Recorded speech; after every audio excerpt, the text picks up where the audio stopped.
Hello, everybody. I'm George from Ireland. Well, thank you for coming back to the channel or joining me for the very first time. Make sure you comment as we're going along.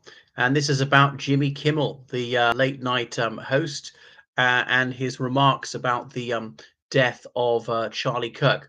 It's really more about the response to it. So, Charlie Kirk was shot dead. It was about 10 days ago now, whilst doing that open air prove me wrong, or was it a debate at Utah Valley University?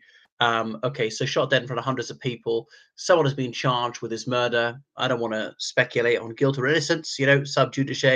Everyone gets everyone gets the presumption of innocence. That includes this person.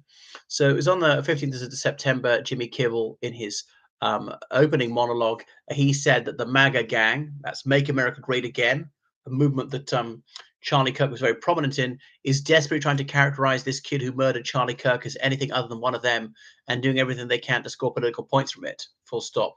Now, one of my objections to what Mr. Kimmel said is saying this kid who murdered Charlie Kirk, we don't know who murdered him. I know there's a suspect, but let's not jump the gun, pun intended, and simply assume the guy is guilty. All right? I mean, evidence will come out in court.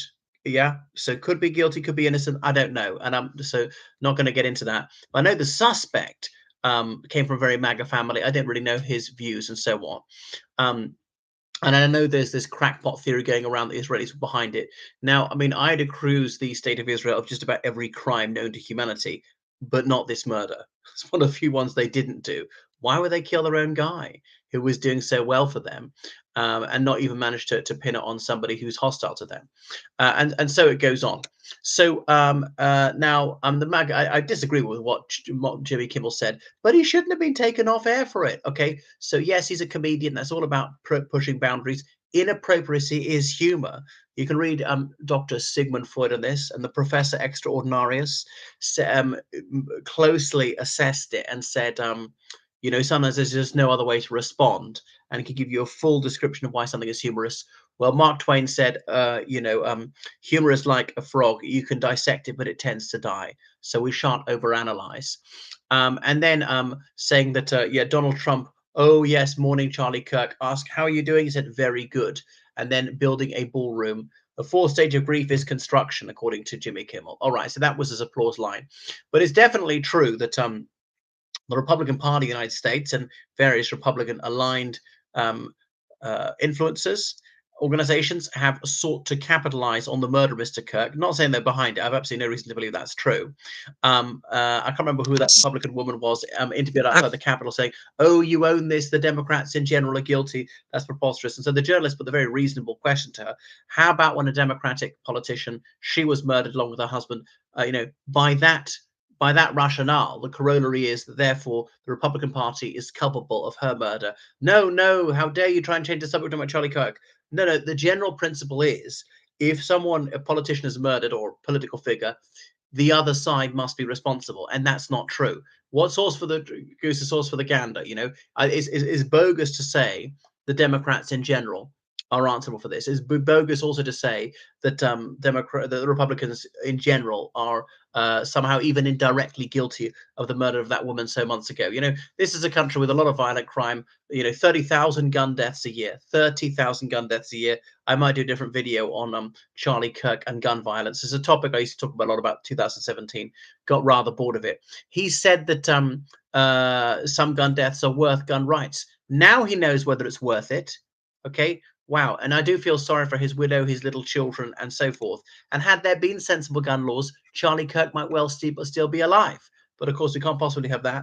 And, he's a Christian fundamentalist. Presumably, he'd say he's going to a better place. I've even heard some of these Christian nutters say, no, no, no, don't mourn your relatives. Be happy. She is in heaven now. Well, he's rather undeserving of going to heaven. But got to give it to Charlie Kirk one thing. He was someone who defended children in utero. And that is really laudable.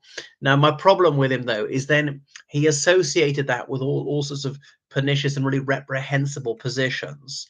But okay, give the devil his due. He was right on one thing, and I got to applaud him for that. But I just want to be the broadest possible coalition of those who want to defend children. And some be left wing, be right wing, be centrist, be apolitical, or whatever, might have the most rebarbative views on this issue or that, but still be right on that one. and so on. And obviously, the abortionist industry, presumably, they would accept support from all quarters. They've got Nazis, they've got communists, they've got all sorts on their side. Anyway, so yeah, the MAGA people, they're all into violent imagery and rhetoric, and words lead to action. Blowing up televisions, shooting televisions and stuff like that in their political ads. Marjorie Taylor Greene, one of the most prominent MAGA women, and so forth. And Charlie Kirk's own rhetoric: Islam as a sword the left will use to slit the throat of America. And obviously, is alluding to ISIS videos where they actually showed that on camera. So really revolting. Jimmy is a no talent guy. No, I think he actually is talented. I mean, you can't get that far in showbiz. I mean, I reviled Charlie Kirk, and in some ways he was thick. He wasn't that thick. You couldn't do his job without it. He had some well rehearsed comebacks to the most easily anticipated questions on these various issues. Prove me wrong. Well, he was proven wrong at the Oxford Union and the Cambridge Union. He's pretty good at debating a first year undergraduate, these teenage freshers. But even when he came to sort of Oxonians and Canterburyans, no, they absolutely wiped the floor of him. He was proven wrong, but he'd never admit it. Their face was down and so on. But he had some ready tricks, which was just changing the subject when he sensed he was on weak ground for his position. So what a ridiculous tribute to Charlie Kirk, the free speech fundamentalist, to demand that Jimmy Kimmel be taken off air. Okay, you're under free speech, let him speak. Now, I know it's not by law he was taken off air.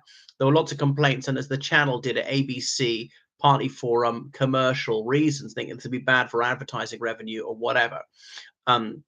There'll be regulatory consequences if they don't act. That's the FCC. Brendan Carr said that. I don't know what the regulatory conference things are. I mean, there are some restrictions about when you can show like pornography or swearing or things like that. Obviously, incitement to violence is illegal, but there was incitement to violence, indirectly from Charlie Kirk and a lot of his acolytes. So bring Jimmy Kimmel back. You don't like Jimmy Kimmel's show? Don't watch Jimmy Kimmel's show. Is that simple? So on. I mean, I would watch him again. Somewhat liberal left, which is not where I am, but he can still be a laugh a minute. So I distinguish very much between politics and a person, because they're people of my political ilk whom I revile. They're people of a very different political outlook who are actually quite amiable. So that's not a good guide to whether you're going to be a good match person wise. So yeah. Anyway, he had that huge funeral. Oh, they feel so sorry. They're gonna take people off the air and so on. It's really preposterous they should say that when he was supposedly all about free expression and the First Amendment. And I know often it's been abridged and often it's been betrayed with the Comstock Act or stopping pro-peace propaganda. Thanks for watching the channel. Make sure you subscribe on Patreon, donate PayPal, georgecullen790gmail.com. Goodbye.